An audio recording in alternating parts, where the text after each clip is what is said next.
Born during the Great Depression, Elizabeth Burtz Fenner experienced some of the 20th century's most pivotal events. From an economic crisis to a Dust Bowl, and from World War II to the Korean War, the Burtz family persevered. They endured frigid winters, with heat in only the living room and dining room of their home. We would wake up in the morning after sleeping on a feather bed made by my mother out of the down feathers. Our breath would be frozen on the comforter under our base. Well, the first thing we would do is jump out of bed and run straight to those heating stoves to get dressed. By the age of 7 or 8, the Burtz siblings completed daily chores without a reminder from their parents. On the farm back then, of course, with no electricity, everything was still done with horses. And I was about 10, I think, had a strong work ethic. I went out to shock wheat.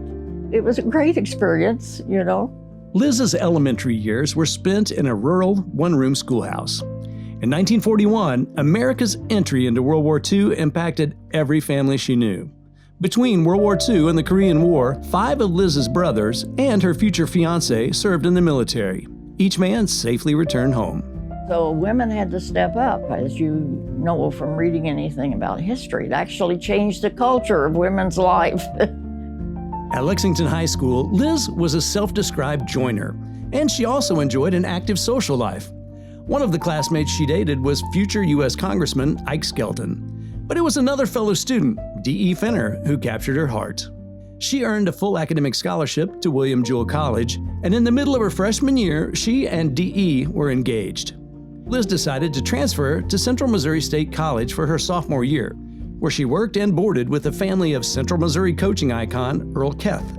I helped clean their house, helped cook their evening meal, and clean up the kitchen in the evening. I was, at that time, a biology major and planned to go to optometric college.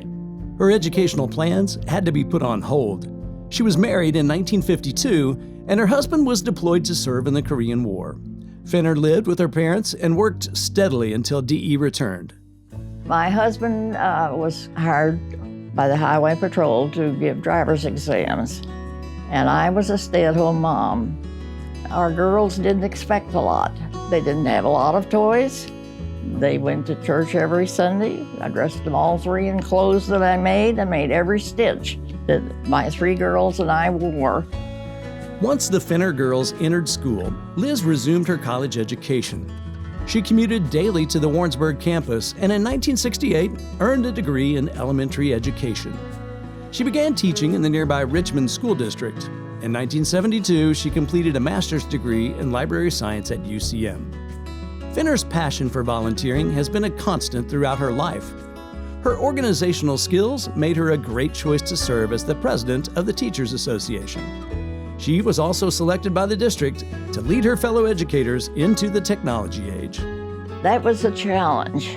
We had teachers who had been wonderful teachers for 20, 25 years, and they were petrified of even touching a computer.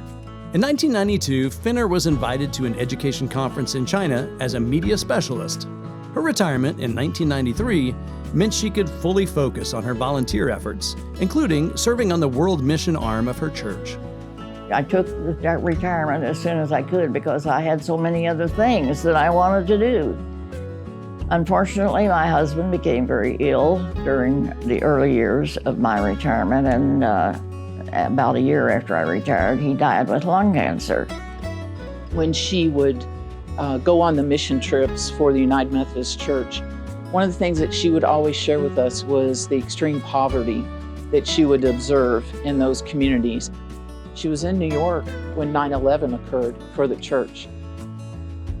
Sorry, but it's still, to this day, that was kind of scary for all of us. But my mom, she consistently wants to make her world better, whether that's in her own community of 4,000 or as broad of the spectrum as what the United Methodist Church might tackle. Fenner's life as an educator and volunteer are the embodiment of the University of Central Missouri's motto, Education for Service. I don't want to sit on the sidelines. I want to be involved. That's just part of my DNA. I think as long as I'm living and am able to get out the door, that's going to be the case.